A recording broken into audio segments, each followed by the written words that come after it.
King Charles did not summon the entire royal family to Buckingham Palace. He did not make a televised announcement. He did not stand on the balcony holding a royal proclamation for the crowds below. Instead, the king reportedly entered a private chamber at Windsor, carrying a sealed red folder, dismissed everyone except 5 senior members of the family, and placed a decree on the table that nobody had expected to see. William was seated opposite him. Catherine stood near the window. Princess Anne held a copy of the document. Camilla remained beside Charles, watching every movement.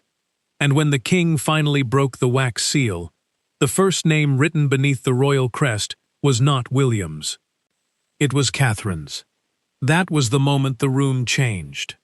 Because this was not a decree about a new title. It was not an announcement making Catherine queen before her time. It did not alter the line of succession or give her constitutional power over Britain. The document dealt with something quieter, something hidden inside the daily machinery of royal life: authority. Who would control the future royal household? Who would approve decisions involving George, Charlotte, and Louis? Who would coordinate the working family if Charles became unable to manage its competing demands? Who would stand between William and the palace system once the weight of the crown began closing around him?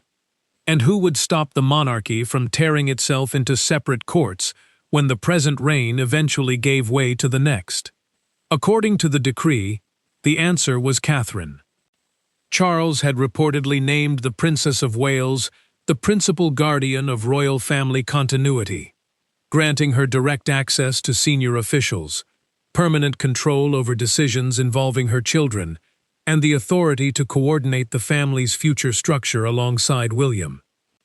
Camilla read the first page twice. William appeared stunned by how far his father had gone. Anne remained silent because she had already helped shape the document. Catherine looked at Charles and asked whether he understood what the declaration would cause. The king answered with one sentence: "I understand what will happen if I leave it undone." That was the real shock. Charles had not acted because Catherine demanded power. He had acted because he believed the palace had become too divided to survive another uncertain transition. For months, different royal offices had been competing over schedules, announcements, staff, public appearances, and the role of the next generation. William's household was preparing for the future. Camilla's household was protecting the present. Anne was carrying responsibilities that should have been shared. Edward and Sophie were trying to support both sides without becoming trapped between them. And Catherine was repeatedly asked to hold the family together without being given the formal authority to stop the conflicts threatening to pull it apart. Charles had watched long enough. The secret decree was his answer.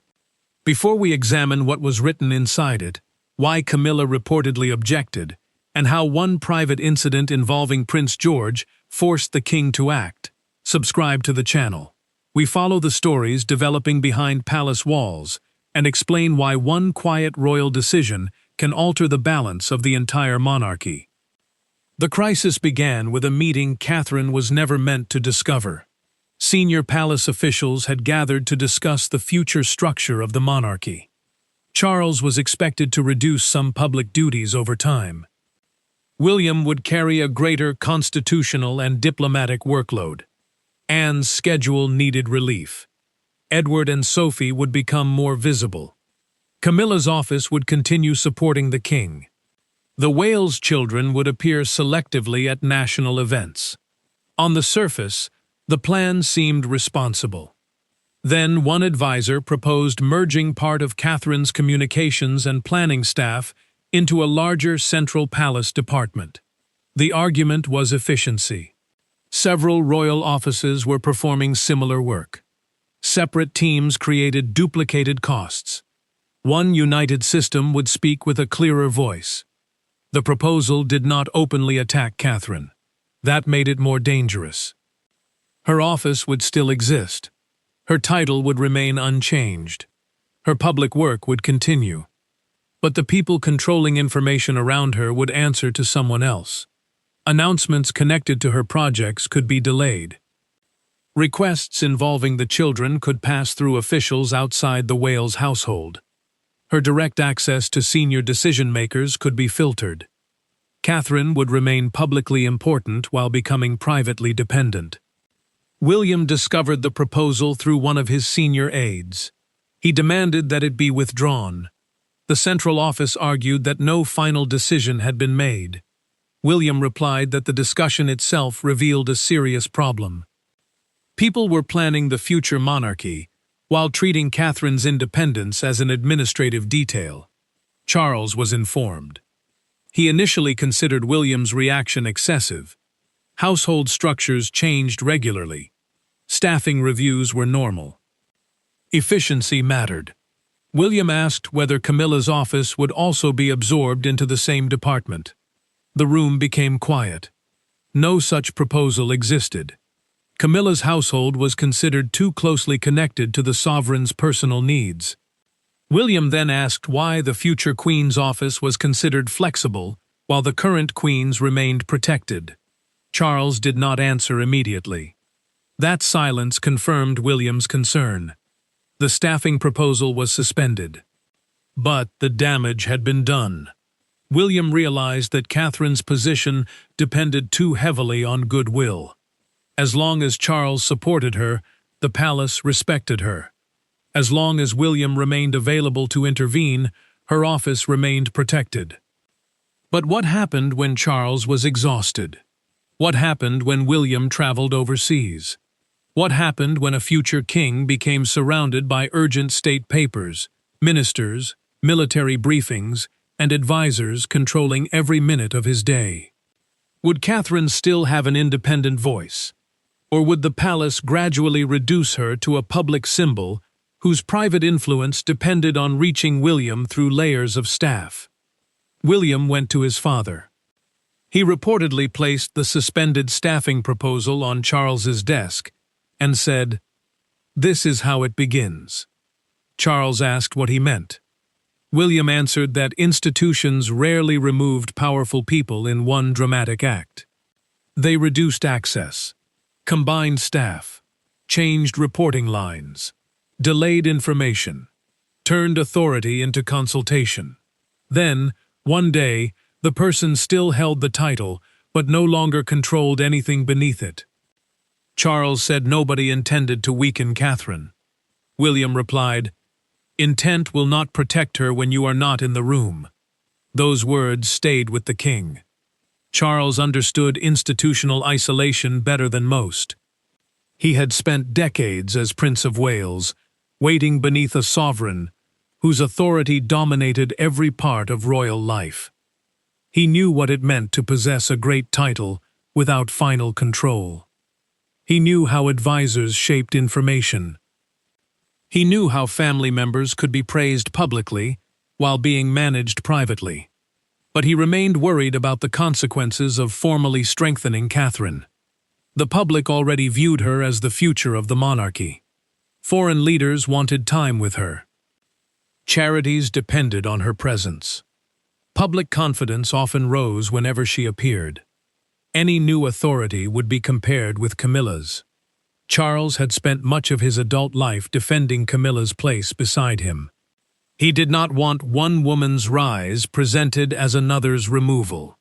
William said the conflict would become worse if the palace continued pretending the roles were the same.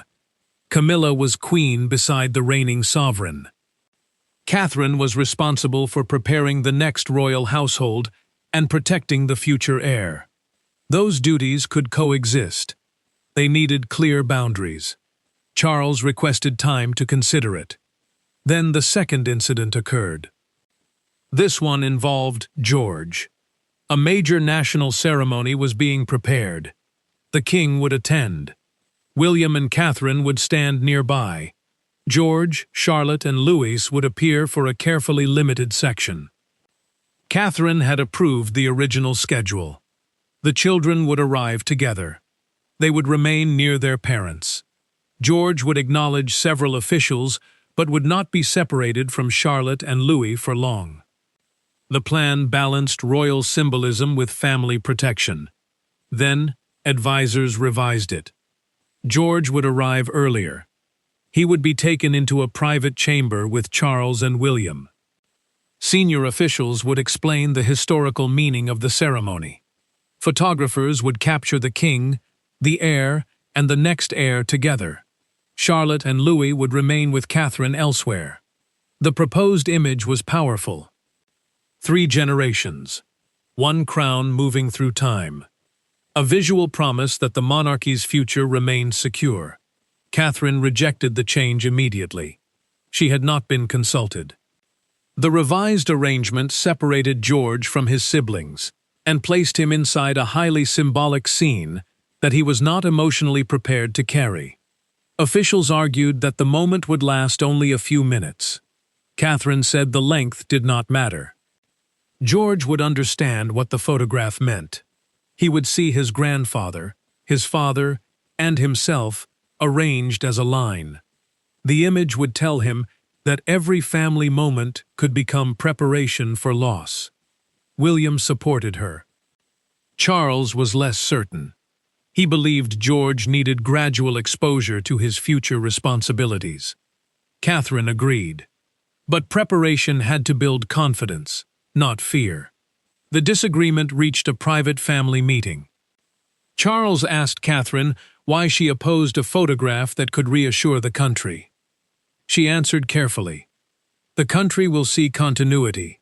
George may see the day his grandfather disappears and his father changes forever.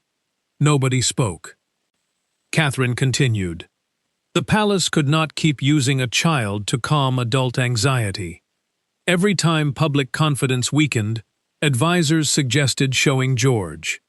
Every time the future became uncertain, they asked him to represent it. One appearance became another. One small duty became a pattern. Soon, the boy would begin believing that his greatest value came from standing closer to the throne. Charles appeared affected. He understood. His own childhood had been shaped by that burden. People looked at him and saw the future monarch before they saw the child. Catherine was trying to protect George from inheriting that same loneliness. The king restored the original plan. The children remained together. The ceremony succeeded. The country did not collapse because the 3-generation photograph was missing. Charles began viewing Catherine's authority differently. She had not opposed the monarchy. She had protected it from using its future heir carelessly. She had challenged advisors, defended her child, and still ensured the event succeeded. That required more than maternal instinct. It required leadership. The third incident came during a period of tension between the royal households. A public statement was being prepared regarding changes to the working family's responsibilities. The king's office wanted the announcement centered on Charles and Camilla. William's team wanted greater attention placed on the future roles of himself and Catherine. Anne's office wanted less language and more clarity about who would actually perform the work. Edward and Sophie's staff wanted assurance that their expanding duties would receive recognition. The statement moved between offices for days. Every version reflected the priorities of the household that had edited it last. Charles became frustrated. William accused the central team of minimizing Catherine. Camilla believed William's office was trying to announce the next reign before the current one had ended.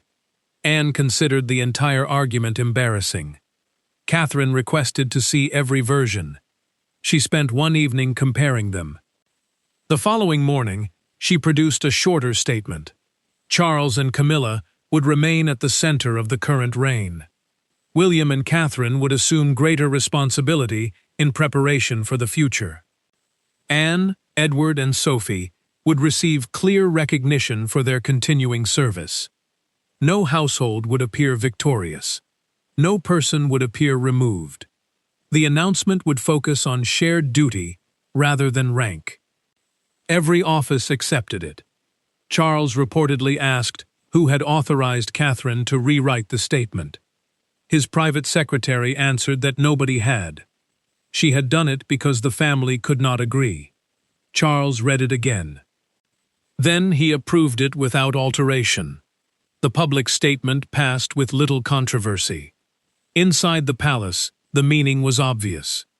Catherine had resolved in one evening what several senior offices had failed to settle in days. Charles called Anne. He asked for her judgment. Was Catherine ready for formal responsibility, or was the family simply relying too heavily on her willingness to repair other people's problems? Anne's answer was blunt. Both. The palace relied on Catherine because she could see every side of a dispute without becoming controlled by any one of them. But relying on her informally created risk. People would accept her decisions while convenient, then question her authority whenever she challenged them. Influence without structure left her exposed. Anne believed Charles needed to define the role. The king asked what that role should be. Anne proposed a family continuity authority. Catherine would not become sovereign. She would not outrank Camilla ceremonially. She would not control constitutional affairs. But she would receive permanent authority over the Wales household, direct access to senior palace officials, final approval over non-constitutional decisions involving her children, and the power to convene senior family meetings when responsibilities overlapped. Her office would remain independent. No staffing merger could occur without her agreement. No public announcement involving her family could be released without consultation. If Charles became temporarily unable to coordinate the family, while William was consumed by state duties, Catherine could act under delegated authority. She would become the bridge between the present reign and the next one. Charles remained uncertain. He asked whether the arrangement would offend Camilla. Anne replied, "Clarity may offend her less than confusion eventually will." The king asked whether Catherine wanted the position. Anne said Catherine probably did not want the title. She wanted the problems handled properly. That was why she was suitable. Charles prepared a first draft. He kept it private. William was not immediately informed. The king wanted to decide whether the authority came from institutional necessity or emotional pressure from his son. Then Charles experienced a difficult week. Public engagements followed one another with little rest.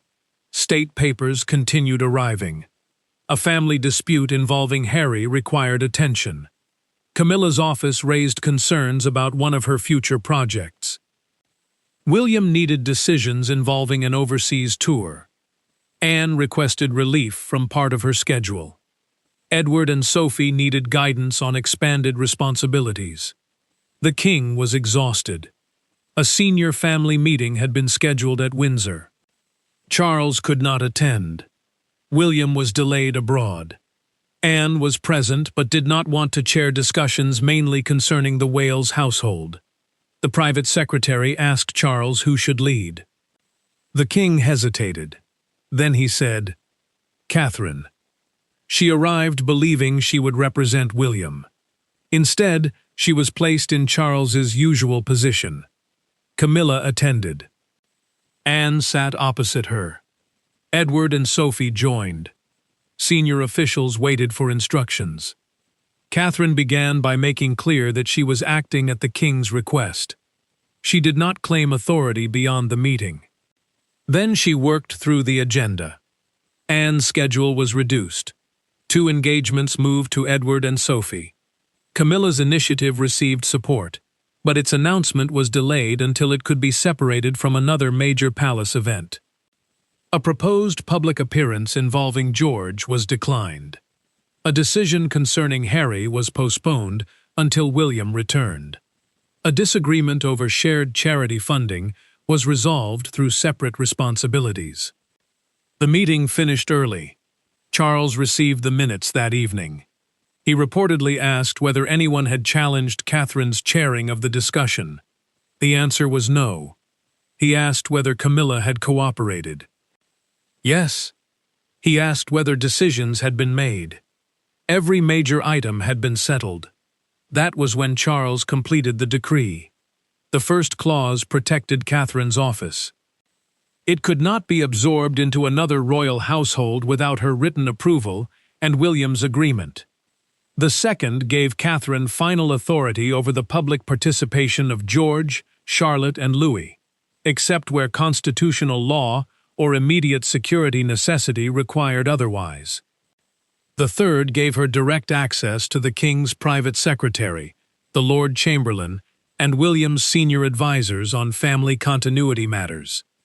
The fourth authorized Catherine to convene and chair family planning meetings under delegated authority. The fifth confirmed that after William became king, Catherine's office would retain independent staff and confidential access, rather than being reduced to a ceremonial department. The sixth described her as the principal guardian of family continuity, connecting the current reign with the future one. The seventh established Anne as the senior witness and advisor responsible for ensuring that the authority remained tied to service rather than personal status. The eighth protected Camilla's position. Nothing in the decree reduced her rank or her role beside Charles. Her household would remain independent during the king's reign. The decree did not place Catherine above her ceremonially. It separated their responsibilities. Camilla served the current sovereign. Catherine prepared and protected the future royal family. Charles believed that distinction would prevent rivalry. Then Camilla saw the draft. Her reaction was immediate. She asked why Catherine required a special decree when her future as queen was already secure. Charles answered that the title was secure.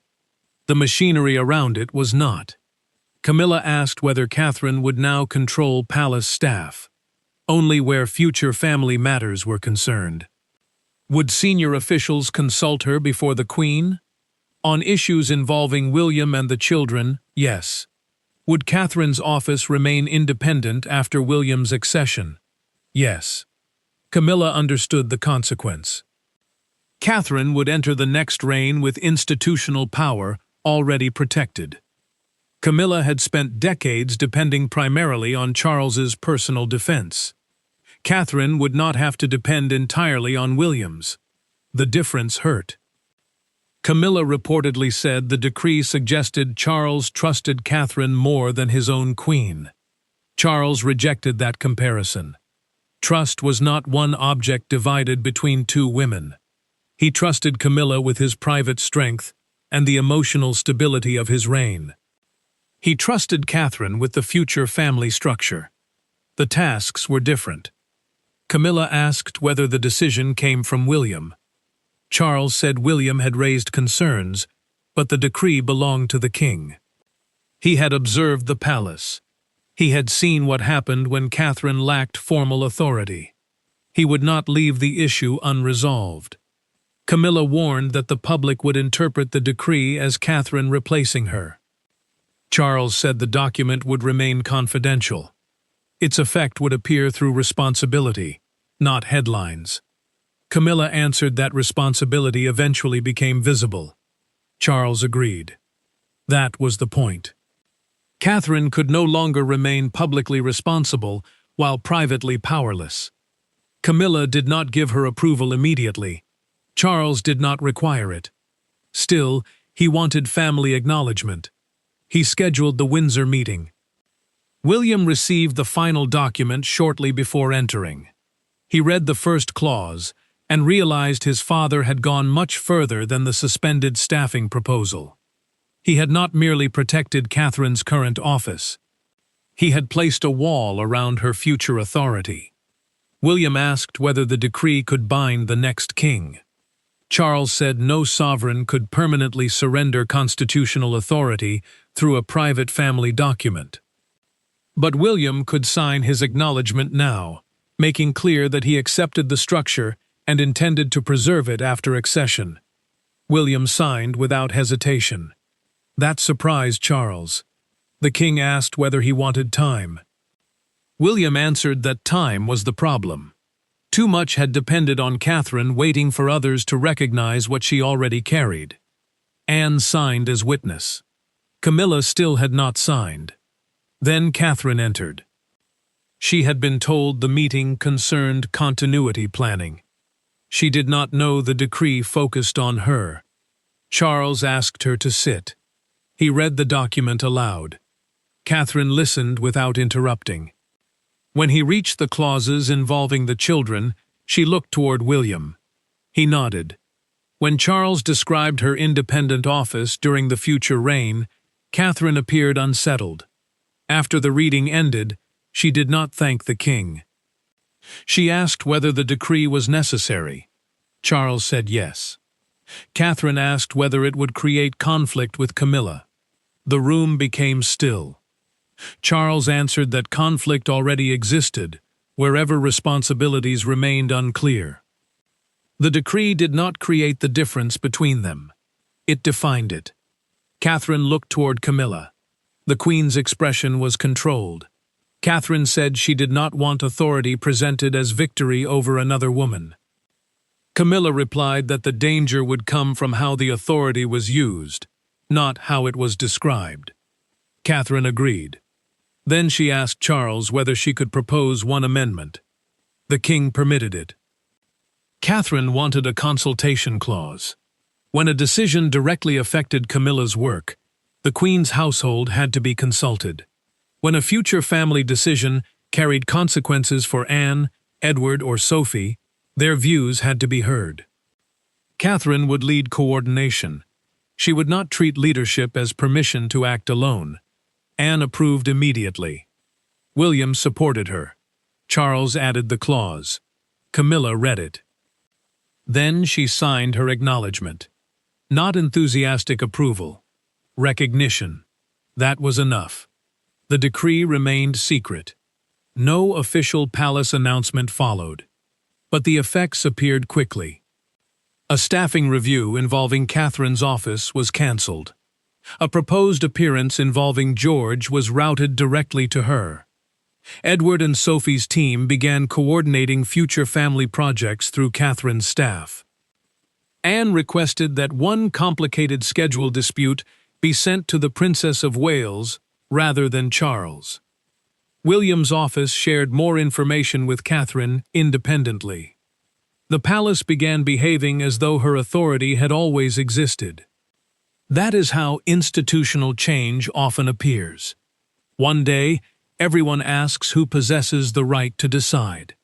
The next, staff quietly begin carrying folders to a different door.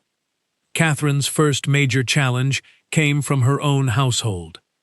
A proposal suggested increasing George's public role during an important national anniversary. The event would place him beside William and Charles. Public interest would be enormous. The appearance could help prepare him gradually. Catherine reviewed the proposal. George had already faced a demanding period. She declined. Some advisors appealed to William. Under the old system, the request might have been reopened. William sent it back. The decree gave Catherine final authority over the children's non-constitutional appearances. Her decision stood. The advisors understood. The new structure was real. The second challenge involved Camilla. Her household wanted to announce a major literacy initiative during the same week Catherine planned to reveal a childhood development project. Media attention would divide. Staff suggested delaying one announcement. Neither office wanted to surrender the date. Catherine requested a meeting with Camilla. She proposed linking the initiatives through a shared week focused on children, families, and reading. Camilla's program would open the week. Catherine's would follow. Sophie would lead a related community event. Everyone gained visibility. No woman appeared pushed aside. Camilla accepted. Charles reportedly viewed the solution as proof that the decree had not empowered Catherine to dominate. It had empowered her to coordinate. The third challenge involved William. His advisors prepared an overseas schedule, requiring Catherine to undertake more public engagements while he attended constitutional meetings. The plan had been developed without considering one of the children's important school periods. Catherine objected. William initially argued that the tour could not easily move. Catherine reminded him that the decree protected family continuity, including from demands generated by his own office. Their disagreement became personal. For the first time, Catherine used the authority not against Camilla or palace staff, but against William's plan. She insisted the schedule be revised. William was frustrated. Anne later asked what he intended to do. He said he could overrule the arrangement if necessary. Anne reminded him that doing so without serious reason would reveal that he had protected Catherine's authority only when it challenged other people. The true test was whether he respected it when she challenged him. William returned to the schedule. The tour dates moved. That decision mattered more than any signature. The future king had allowed Catherine's protected voice to alter his plan. The decree had survived contact with real power. Charles heard what happened. He reportedly told William, "That is why I signed it." The king understood that royal wives were often praised for support while expected to disappear whenever support required disagreement. Catherine's authority would mean nothing if she could speak only when William already agreed. The decree protected partnership, not obedience. Publicly, royal watchers began noticing changes. Catherine appeared beside Charles during more important events. Officials approached her directly when plans shifted. Anne coordinated closely with her. Edward and Sophie became more connected to the Wales household. George's appearances remained controlled. Camilla continued beside the king, but fewer future family decisions seemed to pass through her office. Commentators described Catherine as the monarchy's quiet leader. The palace neither confirmed nor denied the language. The document remained hidden. Its reality became visible through patterns. Who received the briefing? Who controlled the children's schedule? Who chaired family meetings? Who resolved conflicts? Who stood beside William when the future monarchy was discussed? The answer increasingly became Catherine. For Camilla, the adjustment remained difficult. She had once occupied the position of outsider fighting for acceptance. Now she watched another woman become the institution's trusted center with far less visible resistance. The difference could produce bitterness. It could also produce understanding. Camilla knew what it meant to survive public judgment. She knew how difficult it was to stand beside a future king while the palace measured every action. She may not have welcomed the transfer of influence. She understood the burden attached to it. During one private conversation, Camilla reportedly told Catherine, "They will call it power until the first thing goes wrong. Then they will call it your fault." Catherine answered, "I know." That exchange revealed more than a dramatic reconciliation could. The two women did not need to become inseparable. They needed to understand the cost of their positions. For Anne, the decree offered relief. She had carried the family's practical duties for decades. She could not remain the person called whenever everyone else failed to agree. Catherine represented a new center of discipline. Softer in manner, equally serious beneath it. Anne continued advising her. She warned Catherine never to allow popularity to become evidence of correctness. Crowds could admire her. The press could praise her. Neither removed the need to listen. Catherine kept the consultation clause active. Every major family decision included the people affected. That slowed some discussions. It prevented many conflicts. For Edward and Sophie, the decree offered clarity. They knew where future family decisions would be coordinated. They no longer needed to navigate competing signals from Charles's office, Camilla's team, and William's advisors. Catherine became the bridge. Their work increased. So did their visibility. But they were no longer treated as spare figures waiting for instructions from whichever household spoke last. For George, Charlotte, and Louis, the decree created the strongest protection. Their mother now held written authority to defend their childhood against royal pressure. George would still prepare for kingship. He would not be used whenever public confidence needed reassurance. Charlotte would not be reduced to the quiet sister supporting the heir. Louis would not be treated as a problem to manage, or a character created for public entertainment. Their appearances would serve a clear purpose. Their private lives would remain protected wherever possible. The monarchy would prepare them. It would not consume them. For William, the decree represented a promise he had made before becoming king. Catherine would not enter his reign as an ornament. Her office would remain independent. Her voice would reach him directly. Her disagreement would carry institutional weight. That protection might frustrate him. It could also save him. Kingship isolates. Advisors control time. Every visitor wants something. Every decision becomes national.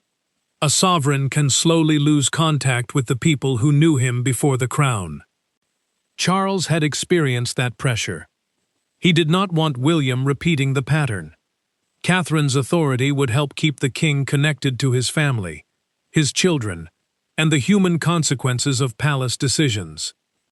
That was the hidden purpose of the secret decree, not to crown Catherine early, to stop the crown from one day silencing her. Charles had not changed the constitution. He had changed the family system surrounding it. He remained sovereign. William remained heir. Camilla remained queen. Anne remained the senior royal associated with discipline. But Catherine now possessed formal responsibility for the future family. The title claimed Charles shocked the royal family. He did. Not because anyone doubted Catherine's importance, because the king had finally turned that importance into structure. He had moved beyond compliments, beyond public praise, beyond vague promises about the future. He had created rules, protected access, defined authority, and asked everyone, including William, to sign. That was the part nobody expected. Catherine had spent years carrying the monarchy emotionally. Charles had now allowed her to carry it institutionally. The decree remained inside the royal archive. The public may never see the original pages. But its meaning would reveal itself whenever the palace faced conflict, whenever George's future became a public question, whenever William's workload threatened family life, whenever Camilla's current role overlapped with Catherine's future one. Whenever separate households competed, whenever Charles became too exhausted to settle everything personally, the family would now know whom to call. Not the queen replacing the king. Not a sovereign without a crown. The leader responsible for ensuring that the people behind the monarchy survived the pressure surrounding it. Catherine had not requested that burden. That may be why Charles trusted her with it. Ambitious people often seek authority for what it gives them. Catherine understood authority mostly through what it could take: time, privacy, peace, the freedom to make ordinary mistakes, the ability to protect everyone from criticism. Charles knew she would not treat the decree as a prize. She would treat it as work. That was the secret behind his decision. He did not choose Catherine because she wanted to lead. He chose her because she had been leading for years without demanding that anyone say it aloud. The palace finally said it. William acknowledged it. Anne guaranteed it. Camilla accepted it. Charles signed it. And somewhere behind the closed doors of Windsor, the future monarchy acquired its most important protection before the crown had even changed hands. A leader who could hold the family together while everyone else fought over who stood closest to the throne.